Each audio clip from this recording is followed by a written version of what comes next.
Hola a todos. Vamos a volver a retomar la API de OpenAI, o sea los web services que nos ofrecen los creadores de ChatGPT. Para entender mejor lo que haremos va a requerir de algunos conocimientos básicos de programación, preferentemente en Python. La primera parte del video va a ser más bien teórica y luego veremos un ejemplo que les va a permitir aplicar este nuevo conocimiento. De los videos en donde tocamos las funciones de la API que trabajan con un LLM, nos queda solo un tema, pero antes de nombrarlo vale recordar, o para el que no vio los videos anteriores, que OpenAI nos otorga un crédito de regalo de $5 por tiempo limitado e iremos consumiendo ese crédito para todas estas funciones que empleemos. ¿Qué es lo que nos falta ver? Vimos cómo usar la función completion, la función de chat, que es muy similar a la que se usa en la web de ChatGPT, y cómo hacer fine tune de un modelo. Y lo que nos queda por ahora son los embedding. Si quieren realmente sacar provecho de cualquier LLM para llevarlo al mundo profesional, ya sea la empresa en donde trabajan, un emprendimiento propio, tanto el fine-tune como los embedding nos van a permitir adaptar los modelos a lo que necesitamos de diferentes formas. Así como en fine-tune vimos cómo podíamos entrenar al modelo para manejar patrones específicos e hicimos un ejemplo de cómo categorizar correos, que es una de las muchas tantas aplicaciones, con los embedding también vamos a lograr que un modelo trabaje de una forma determinada a nuestro propósito y ya van a ver qué es. Primero está bueno saber qué son y el origen de los mismos. Vamos a recordar un tema del secundario, instituto, bachiller o como lo llamen en su país y que muchos tal vez han olvidado. Se trata de vectores, que si bien ya se usan en algunas ramas de la ciencia como física, química, meteorología e incluso economía, o sorpresa, también se emplean en inteligencia artificial, especialmente se usan en este nuevo concepto denominado embedding, que en realidad no es tan nuevo. Un vector puede ser representado en el eje cartesiano, en el plano usando 2 coordenadas o en el espacio si tenemos 3, pero no necesariamente debemos limitarnos a esa cantidad. Los vectores con los que se trabaja para los embedding tienen todos una coordenada inicial común. Si lo llevamos a un gráfico cartesiano sería el punto 0, 0 y luego la coordenada final. Imaginen cada palabra como un vector, que la ubicamos en el espacio vectorial en base a determinados criterios y que pueden relacionar unas con otras comparando esos vectores. Si bien no fue el primer modelo de este tipo, en 2013 Word2Vec, desarrollado por un equipo de Google, fue tal vez el que terminó de impulsar esta técnica. El modelo Word2Vec se basa en la idea de que las palabras que aparecen en contextos similares tienen significados similares. Desde entonces se han desarrollado muchos otros enfoques y modelos de embedding más avanzados y de mayor tamaño. Estos modelos utilizan técnicas más sofisticadas para capturar relaciones semánticas y contextuales aún más complejas. ¿Qué vamos a comparar de estos vectores? No es la magnitud de cada uno, sino el ángulo que se forma entre ellos. Si bien los vectores tienen n dimensiones, existen técnicas de reducción de dimensionalidad para llevarlos a una representación gráfica en un gráfico de 3 dimensiones. En esta web, por ejemplo, podemos ver, entre otros, el modelo Word2Vec de 10.000 palabras con vectores de 200 dimensiones, reducido usando distintas técnicas, por ejemplo, una llamada PCA, que es análisis de componentes principales, y así obtenemos esta representación gráfica. Busquemos, por ejemplo, la palabra brother. Vean las 10 palabras más cercanas por similitud. Esto se obtiene calculando el ángulo entre cada vector, luego de ese ángulo se obtiene el coseno y cuanto más cercano a 0 es el ángulo, el coseno será más cercano a 1. Por lo tanto, estas palabras serán más parecidas. Veamos la comparación de un gráfico de solo 2 dimensiones. Básicamente se hace el producto escalar de las magnitudes de cada vector y se divide por el producto de las magnitudes y así se obtiene el coseno. Cuanto más cercano a 1 sea ese valor, más similitud tendrán esas palabras. Lo más importante es el ángulo y no la magnitud. Fíjense que si muevo este otro vector reduciendo el ángulo sin importar su magnitud, el valor se va acercando a 1. Y vean qué pasa si lo pongo opuesto, el valor es menos 1.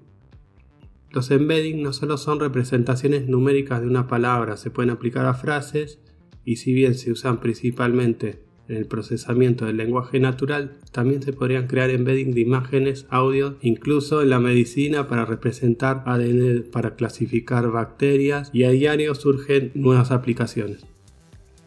Bueno, todo esto es que se pueden usar los embeddings en un modelo de lenguaje. Los casos de uso son varios, por ejemplo, al igual que hicimos en el Fine-Tune, podemos hacer clasificación y luego tenemos búsqueda semántica, agrupamiento, generación de texto y muchas más.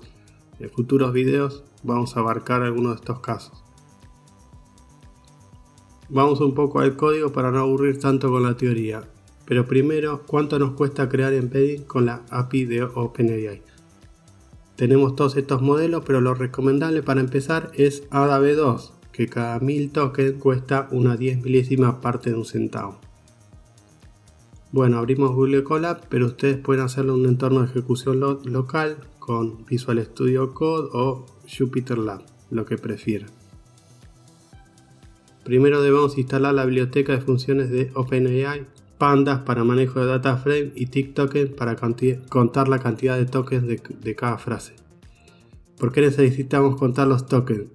Simplemente eliminar las frases que exceden el largo máximo y no intentar generar embedding si superamos ese límite, porque igualmente nos van a estar descontando del crédito. Seteamos una API key que deben crear en la web de OpenAI y recuerden que nunca la deben compartir.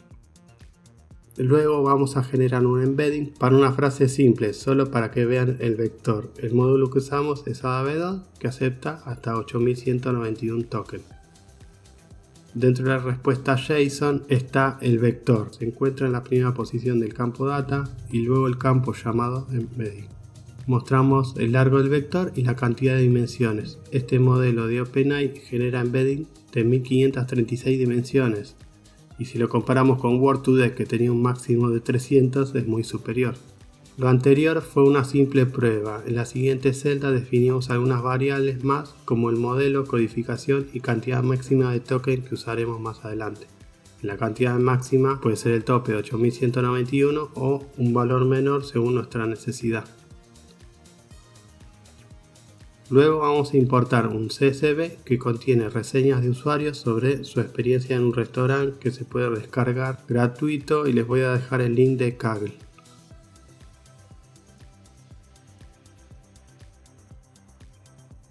El archivo CSV original, que tiene 500.000 registros, solo vamos a tomar algunos campos y un subconjunto reducido de 100 registros para no demorar tanto. Usamos la función dropNA para eliminar filas incompletas y creamos una columna nueva que sea la combinación del título y contenido. Luego en esta celda vamos a agregar una columna llamada nToken y calcularemos la cantidad de token de todas las filas. Vamos a descartar las que superaron la cantidad máxima y solo vamos a tomar 100 de las 1000 reseñas. En la siguiente celda se calcula el embedding y se agrega a una nueva columna. Y por último se genera un archivo CSV. No se olviden de descargar el mismo, porque cuando desconecten el notebook todos estos archivos temporales se eliminan y van a tener que volver a calcular los embedding con el costo que conlleva. Más adelante en otro video verán cómo se pueden almacenar los embedding en bases de datos vectoriales. Como en la vida real vamos a tener dos momentos. El primero será el cálculo, que en base a la cantidad de filas puede demorar un tiempo, y luego, ya con todos los embedding calculados, vamos a trabajar sobre ellos en una segunda instancia. Por eso vamos a trabajar también con notebooks separados. El primero nos queda de manera genérica para calcular embedding y ahora vamos a abrir un segundo notebook. Ejecutamos las dos primeras celdas, que también, como en el otro, son las librerías. Copiamos el archivo del notebook anterior, el CSV resultante, que contiene la columna embeddings.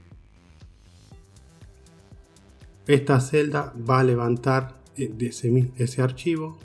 Luego en la siguiente celda vamos a hacer la magia, presten atención. Creamos una función que va a recibir el data frame, una descripción a buscar, una cantidad de reseñas a devolver y si debemos imprimir en pantalla. ¿Cómo hacemos la búsqueda semántica? Primero debemos calcular el embedding de lo que queremos buscar, o sea el parámetro de la función. Luego vamos a comparar ese embedding con cada fila del dataframe, pero recuerden, ¿cómo se comparan vectores? Usando la función coseno. ¿Cómo? Con las fórmulas que vimos antes. La diferencia es que en vez de 2 dimensiones por cada vector, vamos a tener 1536, o sea, 3072 variables. Por suerte todo eso lo va a calcular la computadora. Como vimos antes, el coseno tendrá un valor que va entre -1 y 1 y se va a guardar en el campo similaridad de cada fila. Cuanto más cercano a 1 es ese valor, significa que más parecidos semánticamente fueron las frases de búsqueda con cada reseña del dataframe. El dataframe resultante va a estar ordenado por esa similaridad. Ejecutamos el siguiente ejemplo. Fíjense cómo la búsqueda semántica me trajo 5 reseñas comparando los embeddings. Probemos más ejemplos, pero esta vez imprimiendo el resultado de la similaridad. Como ven, lo que devolvió son los más cercanos a 1.